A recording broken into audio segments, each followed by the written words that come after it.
Sasa kuna kitu ambacho nilikuwa nataka tukielewe hapa. Anasema akalia, Eloi Eloi lama sabakthani, yani Mungu wangu mbona umeniacha. Kitu ambacho nilikuwa nataka ukielewe hapa. Yesu alipokuwa akiyazungumza yale maneno, haimaanishi kwamba Mungu alimuacha, haimaanishi kwamba Mungu hakuwa pamoja naye, ila wote tunaelewa alipokuja katika ulimwengu aliuvaa mwili, akawa yu namna ya mwili. Kwa kama aliuvaa mwili, manake alisikia maumivu, alisikia njaa, alisikia mateso, sometimes alisikia kiu, Biblia inasema. Kwa hiyo wakati ambao anakata roho, kuna maumivu fulani ya uchungu alikuwa anayasikia, ndio akatamka Mungu wangu unaniacha. Sasa kitu ambacho atakuwa ujifunze mpendwa, ni kweli unapitia magumu, ni kweli unapitia shida, ni kweli unapitia mapito, ni kweli unapitia changamoto. Kuna watu wanapitia changamoto kwenye ndoa, kuna watu wanapitia changamoto kwenye biashara. Wakati ambao umeomba mpaka kiasi kwamba uoni njia, wakati ambao umeomba mpaka kiasi kwamba uoni majibu, unaanza kujiona kama vile ambavyo Mungu amekuacha. Unaona kama ambavyo vile Mungu hakusikii.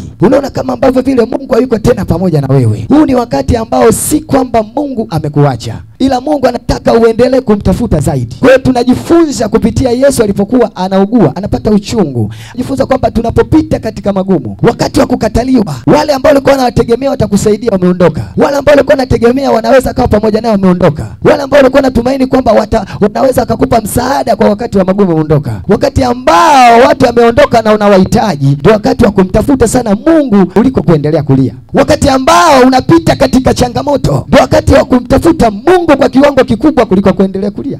Watu wengi wamekuwa ni watu wa kunung'unika kuliko kumtafuta Mungu. Hawataki kutafuta jibu la maswali ambayo wako nayo.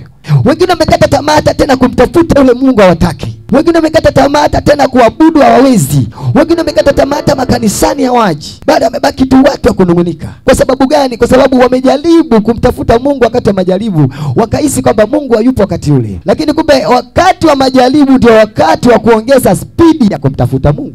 Unapopita katika majaribu, unapopita kwenye mapito ya aina yoyote, haijalishi ni pito la aina gani, baba mtu amekukimbia ndio, ni ya kwamba umelala njaa ndio, lakini ndio wakati ambao unapaswa kupiga goti kumuomba Mungu. Ndio wakati ambao unapaswa kumlilia Mungu. Kwa Yesu anatufundisha, hatupaswi kuendelea kuwa watu wa kunung'unika. Hatupaswi kuendelea kuwa watu wa malalamiko. Tunapaswa kutafuta majibu katika yale malalamiko tuliokuwa nayo. Kwamba tunapaswa sana kuongeza bidii katika kumtafuta Mungu.